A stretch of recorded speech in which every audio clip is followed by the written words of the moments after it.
Hello students, welcome to the YouTube channel of Welkin National School, Vasai East. This is Mrs. Deepa Vallakati, the subject teacher of science. Today we are going to learn chapter number 16, The Universe, from standard 6th. So children, here you can observe 16.1, the observation of the sky. Okay, from the sky, make a use of the telescope to observe the sky on a clear night without the clouds. Okay, so what you can see from that, we can see stars. Yes, no, we can see a great number of stars. So if you observe the clear sky in a dark night, you will see a smoothly white band full of stars. Okay, एक छोटा सा white band जैसा दिखता है जिसके अंदर पूरा का पूरा बहुत सारे स्टार्स है, spreading the north south in the sky. This is what we call it as a Milky Way. Okay, or we can say that it as a Mandakini.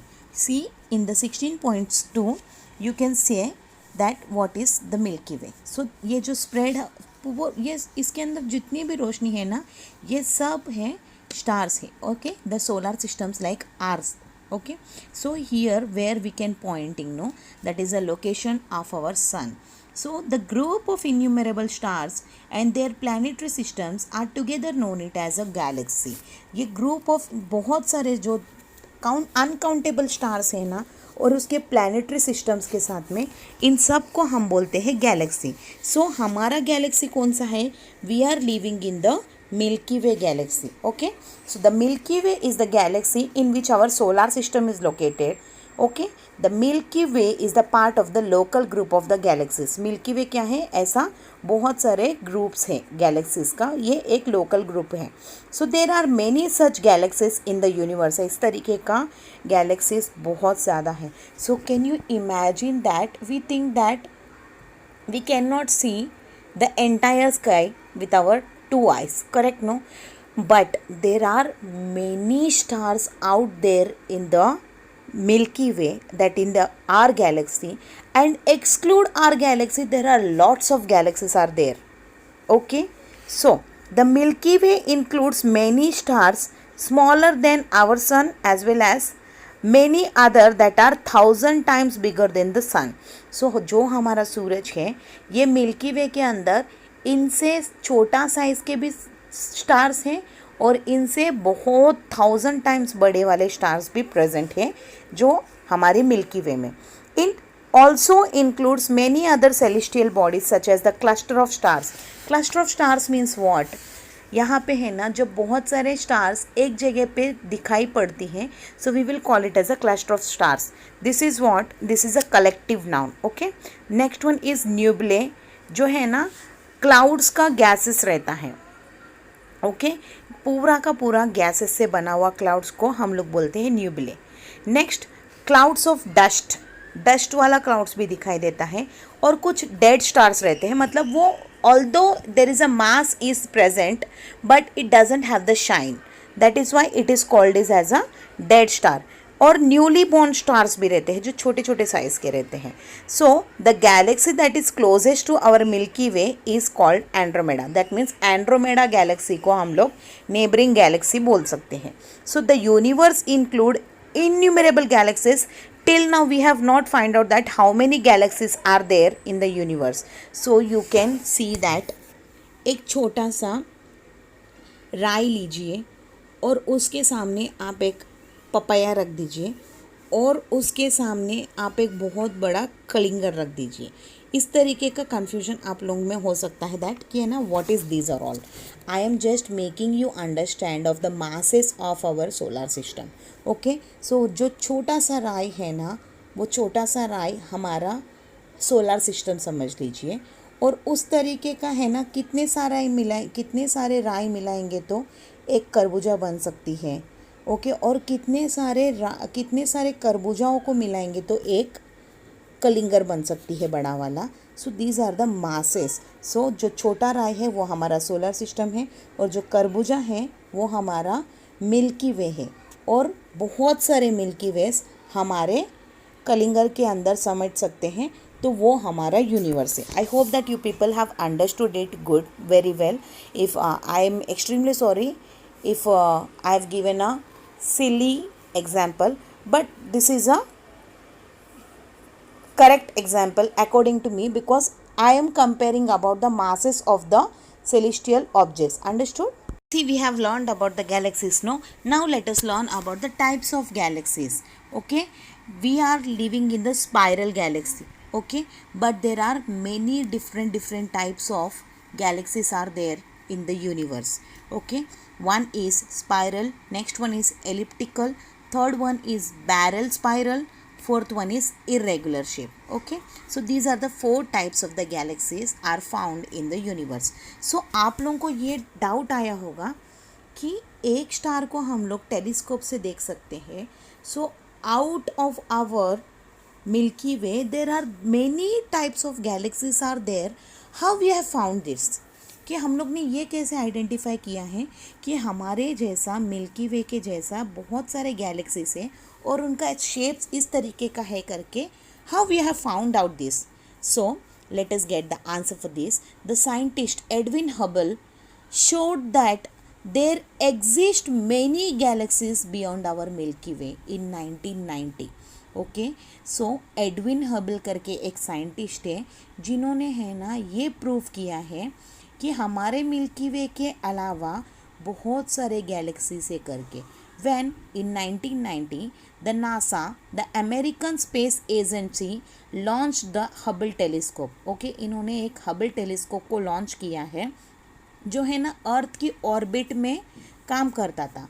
So the Hubble telescope has made it easier to look for stars, to take the photographs and to obtain the spectrums. ये सब चीज़ों की वजह से, that means ये Hubble telescope से जो pictures भेजा गया है, वो फोटोग्राफ्स भेजा गया है, उसके से हमको पता चला है कि exclude our Milky Way there are many types of galaxies are there in the universe.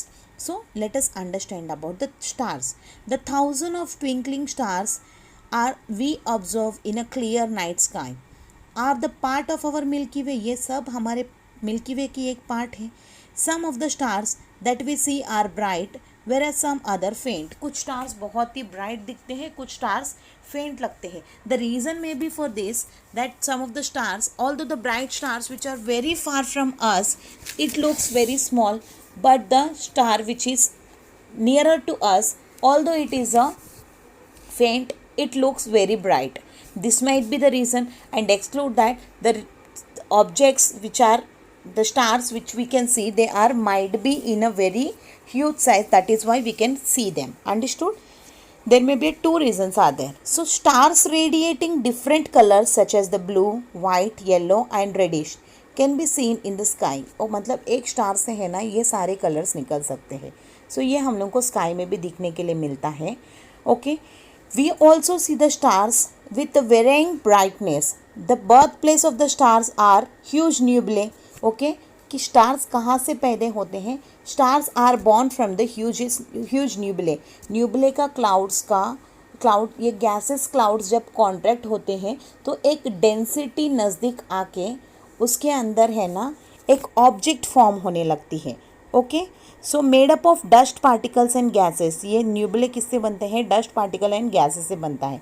So generally the surface temperature of star ranges 3500 degree Celsius to the 50,000 degree Celsius तक हो सकता है. एक नॉर्मल स्टार का range है ना उसका temperature 3500 degree Celsius से लेकर मैक्सिमम 50,000 डिग्री सेल्सियस तक हो सकता है. Just imagine that in may we will when we feel that the temperature increases more than 40, we will not gonna move out from our houses.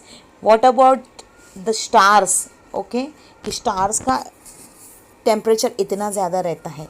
Okay, the color of the star changes according to their temperature. So high is the temperature, the star will be more brighter and brighter.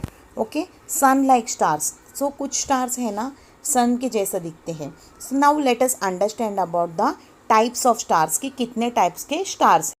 Sun like star, these stars can be slightly smaller और bigger than the सन, मतलब ये है ना comparison में मोर और less सन के जितना ही रहता है, दैट मीन्स थोड़ा सा छोटे या फिर थोड़ा सा बड़ा, but there is a lot of difference in their temperature. Okay, इसके टेम्परेचर्स में बहुत डिफरेंट रहता है। The star like the Sirius and the Alpha Centauri, these two are the sun like stars. Next one is red giant stars. The temperature of these stars ranges between 3000 degree Celsius to the 4000 degree Celsius. वो मतलब वो सूरज का रोशनी है ना, उसका ऊपरी तल के ऊपर का टेम्परेचर 3000 डिग्रीज से लेकर 4000 डिग्रीज के बीच में रहता है, but their luminance can be 100 times then the sun, लेकिन उसका रोशनी है ना हमारे सूरज से 100 टाइम्स ज़्यादा रहता है। The diameter is 10 to 100 times that of the sun. They are red in colour. ये हमारे सूरज के कंपैरिजन में इसका डायमीटर 10 से लेकर 100 टाइम्स तक बड़ा रह सकता है, इसीलिए वो बहुत रेड कलर में दिखाई देता है। That is why it has been named as a red giant stars. Next it comes the supernova. There are even brighter and larger than the red giant stars. Okay, ये supernova red giant star से भी बड़ा रहता है। Okay, their temperature between 3000 degrees to the 4000 degrees, but the diameter can be more than the 100 times greater of the sun. Okay, मतलब हमारे सूरज की रोशनी हमारे सूरज के मास के अकॉर्डिंगली कंपेयर करेंगे, सो हमारा सूरज का जितना डायमीटर है ना, ये सुपरनोवा का डायमीटर उससे 100 टाइम्स के ऊपर ही ज़्यादा बड़ा रहता है। अंडरस्टूड, उससे नीचे नहीं। Next it comes the binary और the twin stars. More than half of the stars in the sky are binary stars. Okay, जितने भी स्टार्स हम लोग देखते हैं स्काई के अंदर वो बाइनरी स्टार्स है mostly. They consist of the 2 stars that revolve around each other, मतलब ये ऐसे स्टार्स है जो एक दूसरे के रिवोल्यूशंस लेते रहते हैं। At times 3 or 4 stars that revolve around each other also be seen in the sky. Next it comes the variable stars, जो different stars है। The luminance and the shape of these stars is not stable. That means कभी ज़्यादा चमकते हैं, कभी एक जगह पे रहते हैं, otherwise it continuously move, it expands and it contracts. That is why it is called as a variable stars. They are constantly contracts or expanding. When the star expands it emits a less energy. जब वो star expand होती है, बढ़ जाती है, तो उसका energy कम होती है। At such time it's brightness decrease, तब उसका रोशनी कम होती है, ब्राइटनेस डिक्रीज होती है। As against this when star contracts, जब वो स्टार है ना नज़दीक आ जाती है, उसके अंदर का पार्टिकल्स डेंसिटी इंक्रीज होती है, नज़दीक आ जाती है, कॉन्ट्रैक्ट होती है, उस टाइम पे उसकी सरफेस टेम्परेचर इंक्रीज होती है। तो because of that increase in the temperature the energy will release and it appears very bright. For example Polaris, the polar star, ध्रुव नक्षत्र हम जो बोलते हैं, जो हम लोग को सबसे पहला दिखाई पड़ती है, this is a variable star. Understood? Children, visit the sites of the institutes just like ISRO, okay, and NASA, and collect the information about the various celestial bodies in the solar system and universe. तो आप इसके अंदर search करेंगे, you will find that there are celestial bodies की कितने size के हैं, and वो आप क्लास में डिस्कस कर सकते हैं। Okay, but nowadays because of this corona we can't discuss in the class, but I hope that you people should get an idea regarding the universe. Okay, now can you tell me that which celestial bodies from the solar system, okay, कौन से celestial bodies है ना solar system form कर रहे हैं, just like the planets, asteroid belt and the satellite and the sun. Understood? Now what is the difference between the stars and the planets? See, the star is a luminous object and the planets are the illuminate object. Okay, so sun, सूरज जो है ना वो it emits the light, but the planets does not emit the lights. Okay, because star अपने खुद का light बनाती हैं because of its energy, but planets does not produce any kind of light, neither it produce any energy. So how many planets are there in the solar system? Do you know that total 8 planets are there in the solar system? What do we found? Mars and Jupiter, Mars and Jupiter के बीच में हम लोगों को क्या दिखता है? Between the Mars and Jupiter we can see the asteroid belt, okay, that we have discussed in the earlier standards, that in the geography we have discussed that what are the asteroid belt. Yes, no? Now, the Mercury, Venus, Earth and Mars are the inner planets, whereas the Jupiter, Saturn, Uranus and Neptune are the outer planets. Why they have been called as the inner planets and outer planets? Because from Sun, then it comes the Mercury, Venus, Earth and Mars, correct? No, these four things comes inside the asteroid belt. That is why they have been called as a internal, या फिर otherwise it will be called as a inner planets. And exclude that Jupiter, Saturn, Uranus and Neptune, ये सब है ना asteroid belt के बाद में दिखते हैं. That is why they have called as a outer planets, okay, and have the rings around them. So the crust of all the inner parts is hard, okay. सारे के सारे inner planets का inner का है ना crust है ना वो hard रहता है. The outer planets have the gases outer cover. Understood? Now let us learn about the solar system. The solar system consists of the sun, planets, asteroids, comets and the meteors. Okay, the planets Mercury, Venus, Mars, Jupiter and the Saturn can be seen easily because of their size. Understood? They are having a huge size. Now let us understand about the sun. The sun, which is at the center of the solar system, is yellow colored star. हमारा सूरज कौन सा colour का star है? It is a yellow colored star. Understood? Its surface temperature is around 6000 degree Celsius. तो यहाँ का सूरज का तापमान कितना है? 6000 डिग्री सेल्सियस है. The size of the sun is so huge that around 13 lakh planets of the size of the earth can be easily placed within it. Okay, सूरज का size इतना बड़ा है कि अर्थ के जितने 13 लाख अर्थ को मिलाएंगे तो कितना साइज बनता है? उतना साइज हमारा सिर्फ सूरज का है. Means that the 13 lakh all together earth mass which is equivalent to the mass of the sun. Understood? So the diameter of the sun is approximately 13,92,000 kilometer. The sun rotates around its axis. See, we thought that the sun is a star, so that is why it never changes its place, but it also around itself within its axis. It revolves around the center by the Milky Way, taking the solar system along with it. Understood? Now, planets of the solar system, facts and figures. Just see, the Mercury will take 58.65 days for period of one rotation, okay, and the period of revolution it will take 88 days. Understood? Now उसका axis कितना रहेगा? Okay, inclination of the axis it is 0.01 degree. Next comes the Venus. Venus it is 177.2 degree axis के यहाँ पे ये inclined है. Next the period of rotation, इसको सूरज का इसको रोटेशन होने के लिए 243 डेज लगता है and the period of revolution will take 225 days. Okay, so earth is having how many satellites? 1 satellite, that is our moon. Okay, so हमारा सूरज का हम लोग पृथ्वी एक बार खुद की रोटेशन लेने के लिए 24 आवर्स लगता है. इसका डिग्री ऑफ इंक्लिनेशन है 23.5. ओके, सो हम लोगों का पीरियड ऑफ रेवोल्यूशन कैसा काउंट करते हैं? We will count it by the 1 year, that is 365 days. Okay, if it is a leap year 366 days. Okay, now come forward for the Mars. Mars के लिए है ना 2 सैटेलाइट्स है. Okay, and इसका inclination है 25.2 degrees. Okay, and it will take 24 hours 37 minutes to rotate around itself. Next, it will take 1.88 years for completing the one revolution of the sun.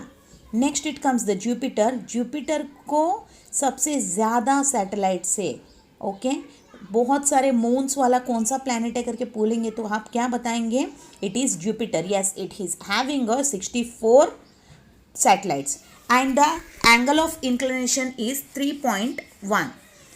It will take 9 hours 56 minutes, okay, for the rotation and 11.87 years for the revolution. इसका मतलब है हमारे हिसाब से 11 साल 87 जो time रहता है ना, वो टाइम है ना जुपिटर के लिए एक रोटेशन रहता है सूरज का चक्कर काटने के लिए. And come about the Saturn. Saturn is having a 33 satellites. The inclination is 26.7 degrees. It will take, the period of rotation is 10 hours 40 minutes and it will take 29 years for the revolution of the sun. Next it comes the Uranus. It is having a 27 satellites.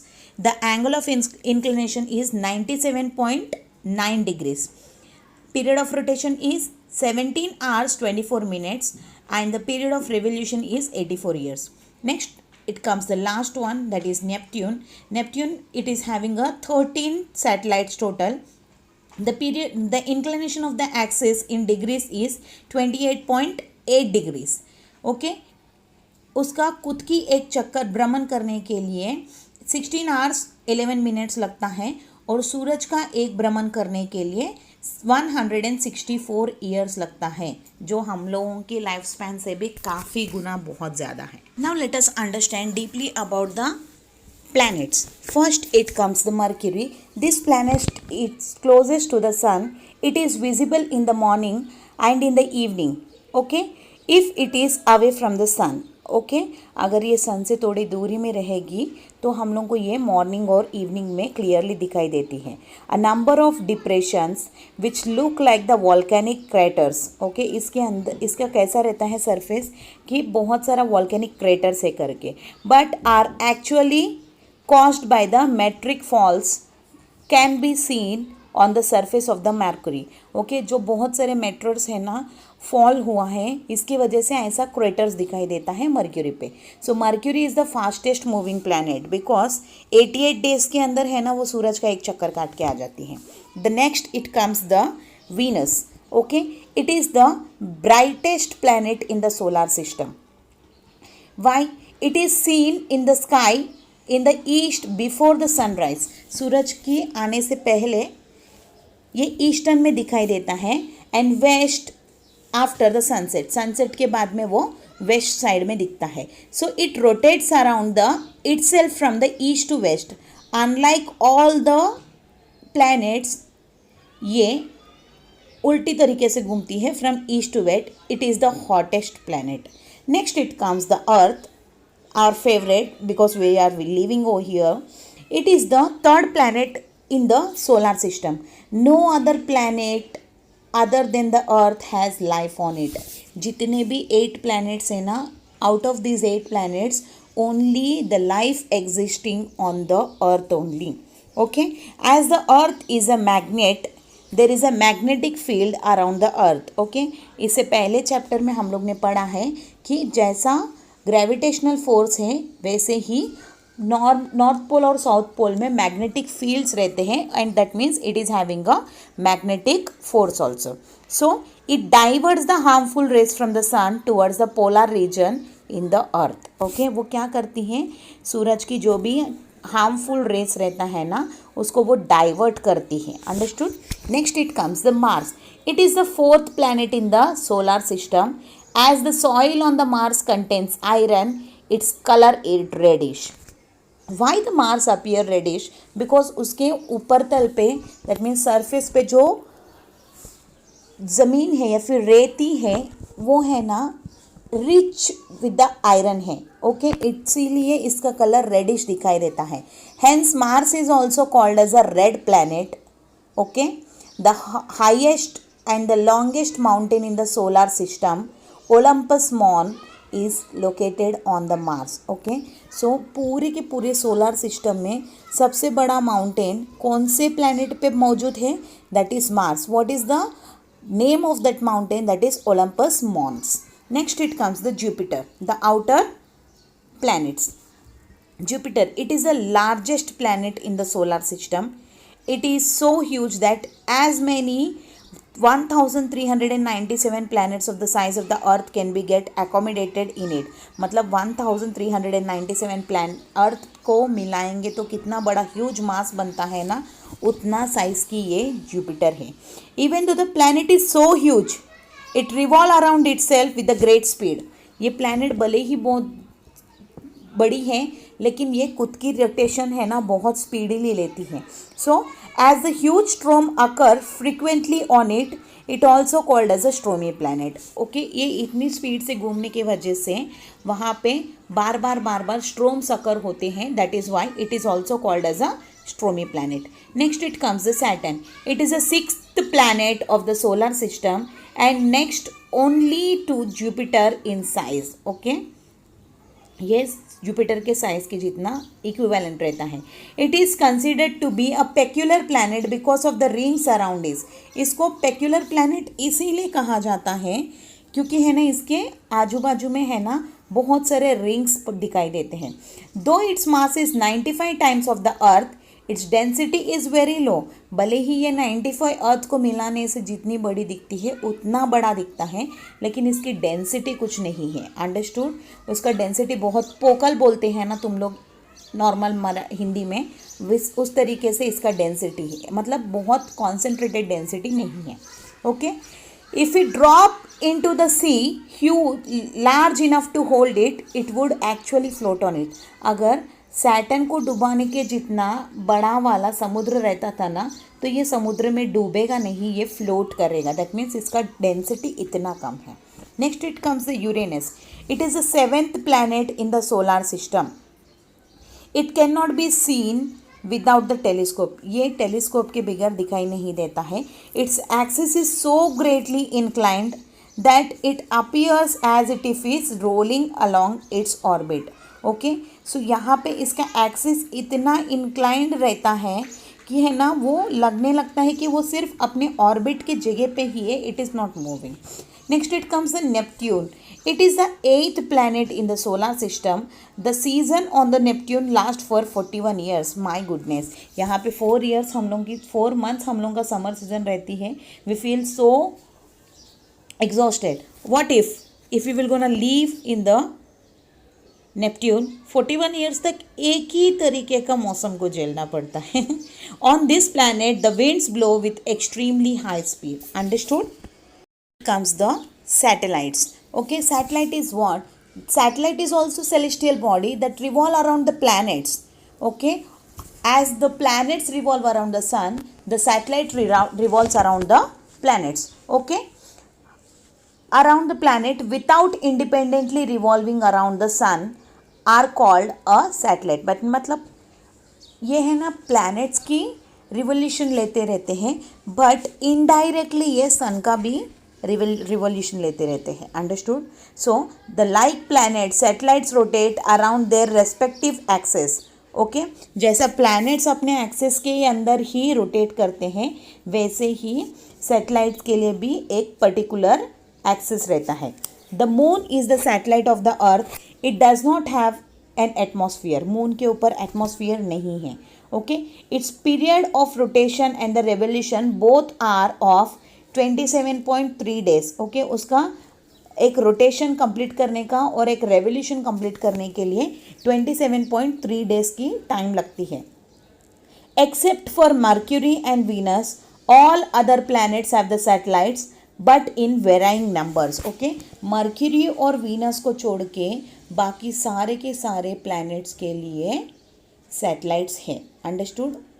and they are of the different numbers. Now let us learn about the asteroid. The great number of small sized bodies could not turn into the planets when the solar system was formed. जब solar system form हुआ है बहुत सारे छोटे छोटे बड़े बड़े size के जो पत्थर बोल सकते हो या फिर एक मैं सेलेस्टियल बॉडीज बोल रही हूँ जो है ना प्लैनेट में तब्दील नहीं हो सका है. That means that mass has not concentrated and it has been not transformed it into the planets.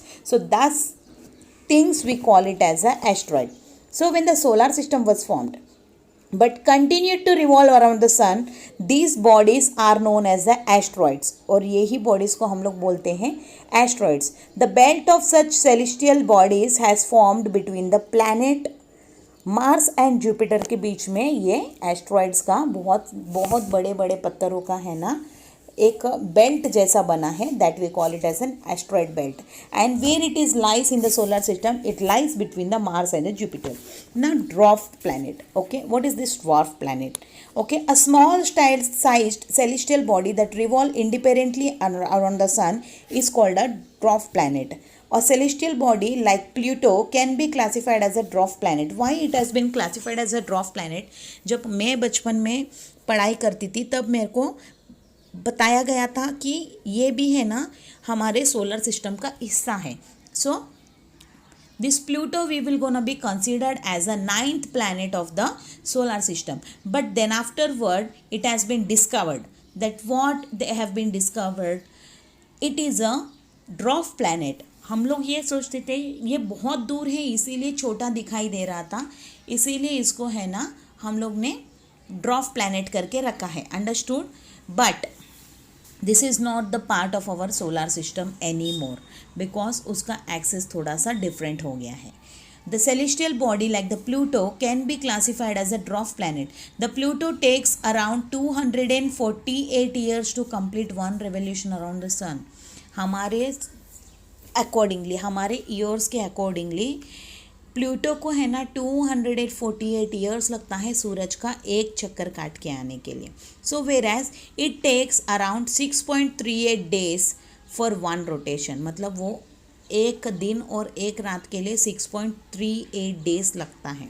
Okay, now what do we see only one side of the moon? Why do we see the only moon one side of? Because moon is not a luminous object. moon खुद के पास खुद से चमकता नहीं है. when the sunlight falls on the surface of the moon it get reflected back. that is why we can see half side where the sunlight is been falling. understood? which planet has a day longer than its year? कौन से planet का day है ना उसका year से भी बड़ा है? Can you see over there that it is 243 Venus. Understood? Now obtain information about the various asteroids and the dwarf planets in the solar system and discuss in the class. Now let us learn about the comets.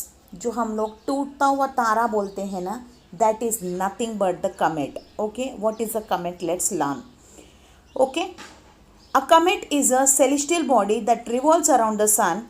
Comets are formed out of ice and dust particles. Comets किससे बनते हैं? Ice and dust particles से बनते हैं. Okay, they are a part of the solar system. Since the olden times, the appearance of the comet has been considered to be a inauspicious event. पुराने ज़माने में ये सोचते थे कि है ना कमेट दिखना मतलब ये होता है ना कुछ तो बुरी चीज़ होने वाला है करके. Comet appear like the points when they are far away from the sun, but when they are close to the sun they become easily visible to us because of the shorter distance and the heat of the sun. Understood? Now comets are made up of frozen matter and dust particles. ये frozen matter और dust particles से बनता है just like ice से. When they are close to the sun, its frozen matter gets converted into the gas. जब वो सूरज की नज़दीक आने लगती है तो उसके अंदर का जो फ्रोज़न है, जो ठंडा वाला चीज़ है या फिर जो जमा हुआ चीज़ है ना, वो स्प्रेड आउट होने लगता है. It's converted into the gas. Okay, and these gases get thrown in the direction away from the sun. ये है ना सूरज की नज़दीक जाने से पहले जो डायरेक्शन को अवे कर देता है, मतलब पीछे की तरफ ये गैसेस दिखाई पड़ती है. As a result certain comets appear to be have a long feathery tail. ऐसा लगने लगता है कि इसको बहुत ही लंबी टेल है ये तारे का. But due to their long elliptical orbits their appearance in the sky is very rare. ये इनका है ना बहुत ही एलिप्टिकल ऑर्बिट्स रहता है, इसीलिए इनके अपीयरेंस बहुत ही कम दिखाई पड़ते हैं. They reappear in the sky after a very long period of time. That period will gonna be very certain. So long period comets, these comets takes more than 200 years to complete one revolution around the sun. Okay, इसको minimum 200 years लगता है जो एक rotation complete करने, revolution complete करने के लिए सन का। नाउ शॉर्ट पीरियड कमेट्स क्या होता है, these comets take less than 200 years to complete one revolution around the sun. So at what time we have seen the last comet in the sky, that the Halley's comet appeared in the year 1910 and again it has appeared in the 1986. So its central part or the nucleus was found to be 16 kilometers long. उसका central part जो है nucleus है ना, वो 16 kilometre long दिखाई देने लगा है और उसका 7.5 किलोमीटर्स के जितना वाइड है. सो Halley's कमेट takes 76 years to complete its revolution around the sun. So ये हेलेस कमेट को है ना 76 years लगता है एक रेवोल्यूशन को कंप्लीट करने के लिए. Okay, so a bit of fun. Material required: a table fan, bangle, a piece of light cloth, twinning string and thread. Okay, as you can see in this, as shown in the picture, sew the cloth around the bangle and take a string as long as the length of the cloth and tie it to the bangle. इसको bangle को tie करने के बाद इसको fan के सामने रख दीजिए. What you can observe that, we can observe that जो उसका बैंगल के अंदर जो क्लॉथ हम लोग ने फिट किया है ना, वो ब्लो होने लगती है and it appears to be very long because of the wind from the fan. In the same way इसी तरीके का भी है ना, ये कमेट का जो सूरज की रोशनी से जो गर्मी पैदा होती है, वो गर्मी की वजह से उसके अंदर का फ्रोज़न मैटर पिघल जाती है and it will been converted into the gas and that is why it appears like this way. Okay, ऐसा लगता है एक फेदरी टेल वाला स्टार है. Now in the past the Fred Whipple, an American astronomer, proposed that the comet consists of an icy cluster of various constituents. So Fred Whipple ने एक ये बताया है कि ये जो हम लोग कमेट्स देखते हैं ना, ये आइसी क्लस्टर से बनता है जिसके अंदर आइस में भी बहुत सारे कॉन्स्टिट्यूएंट्स रहते हैं. That is why comets came to be called as a dirty snowballs. Okay, in 1950 Whipple has discovered the 6 comets in our solar system. Now let's learn about the meteor. Meteor को हिंदी में उल्क बोलते हैं, उल्का. Okay, at times we see the falling stars. This event is called a meteor fall. This is what meteor fall. Most of these meteors are rocky pieces originating from the asteroid belt. ये asteroid belt से निकलने वाले छोटे छोटे rocks रहते हैं. जब ये एस्ट्रॉयड बेल्ट का एक्सिस से बाहर आ जाती है तब वो है ना एटमॉस्फेयर को होल्ड नहीं कर पाता है, वो फोर्स प्रेशर उसको होल्ड नहीं कर पाता है. So the smaller pieces get completely burn due to the friction with the air after they enter into the atmosphere, earth atmosphere. So ये अर्थ के एटमॉस्फेयर में आने के बाद वो है ना बहुत टाइम ऊपर ही जल जाती है बिकॉज उसका प्रेशर और फोर्स इतना रहता है कि वो फ्रिक्शन के वजह से खुद ही में टेम्परेचर डेवलप होके वहीं पे वो या तो राख हो जाती है या फिर वो पूरी तरीके से जल जाती है. Sometimes the material do not burn completely. कभी कभी क्या होती है कि वो मेटेरियल है ना पूरी तरीके से बर्न नहीं हो पाता है and fall on the surface of the earth. These are called the meteoroids. What do we call it as? We call it as meteoroids. It is believed that the Lonar Lake in the Maharashtra, जो Lonar lake Maharashtra के अंदर है ना, ये भी है ना एक उल्क पिंड के वजह से हुआ है. मतलब एक मेटेरियल आके अर्थ के ऊपर टकराया है तो वो बहुत बड़ा सा डेप्थ वाला एक डग हो गया है. Okay, otherwise we can say that कि है ना वो वहाँ पे बहुत बड़ा गड्ढा हो गया है. ओके, सो दीज, तो तुम लोग ये सोच रहे होंगे कि मेटेरियल छोटा है तो वो होल कैसे बड़ा हो गया. See, if any of the small thing have been fallen from the very height, it will having a large pressure. Yes, no? So, and the Newton's third law is for every action there is an equal and opposite reaction. Correct, no? So वो जितना speed से आएगा उतना ही ज़्यादा pressure और force से आएगा. सो जब वो गिरा होगा ना तो वहाँ का पूरा धरती हिल गया होगा.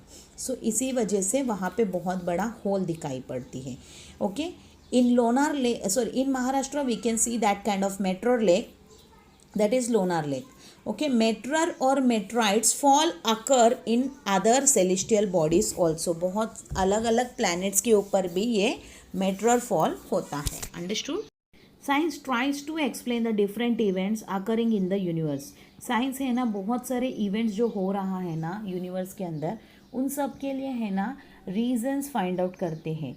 सो we should study the phenomena like the meteor fall, eclipse etcetera. Okay, ये सारी चीज़ों को है ना स्टडी करने की ज़रूरत है, rather than attach any blind faith और द सुपरस्टिशंस विद देम. हम लोग उनसे रिलेटेड सुपरस्टिशंस को फॉलो अप नहीं करना चाहिए, neither we should believe on those things, because these are all natural phenomena and it is having a some of the scientific reasons behind it. So what we have learned from this chapter, that there are innumerable galaxies in the university, and galaxy is what? Galaxy is a cluster of the stars and the solar systems, like the same way we are having. Yes, no? So our solar system, various stars clusters are the part of the Milky Way. So what is the neighboring galaxy to the Milky Way? That is the Andromeda. And various types of stars are also there. Yes, no? That we have learned, that giant red star, nebulae, okay, and exclude that the supernova, white, these are all we have learned it, correct? No? Now different planets in the solar system have a peculiar characteristics. सब कुछ सारे के सारे planets एक जैसे हैं क्या solar system में? No. Each and every one is having a peculiar different characteristics. So some planets have the satellites, whereas some do not have. Actually 2 planets only does not have the satellites, rest of all planets are having their own satellites. The comets have a characteristic structure, but their appearance keeps on changing. Okay, comets है ना एक characteristic structure दिखता है, लेकिन उसका appear always एक जैसा नहीं दिखता है. Okay, so students, I hope that you people have understood this chapter very well. Thanks for watching this video.